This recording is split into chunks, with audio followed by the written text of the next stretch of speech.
táhacht na teanga chun anam agus spirid na tíre a thabhairt chun cinn tuige agam le blianta fada inis. Anam agus spirid a bhí cara bhí cos le blianta.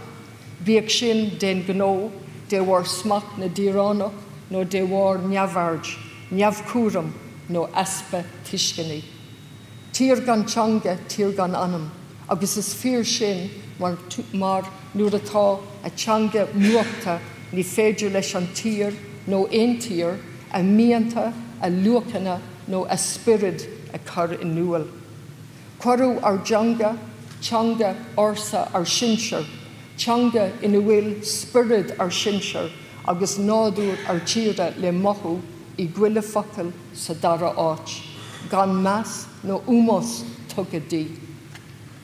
Clucú crí an muinseir nuair a cuirú stop lo úsáid a bhaint as a teanga féin.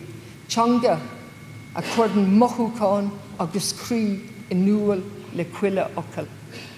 Ach scuilemis le céile inis leis an bhatí sin, ligamis don Ghaeilge bláthú.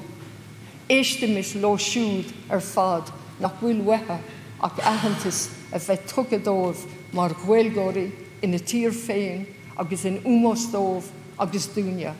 Ghaeilgeoirí, Ghaeil agus lucht fólama na Ghaeilge. Ní sa gcúinne a labhairt go híseal a bhés an Ghaeilge san Áras, ach sa céad áit mar theanga oibre agus baisí a labhairt ar fud na tíre go misnúil, go fillete, go ceolmhór, faoi mar atá cliste agam agus mé ar fud na tíre. Agus dar nóí déanfar í a labhairt go húdarásach agus gan éon drogal nuair is gá.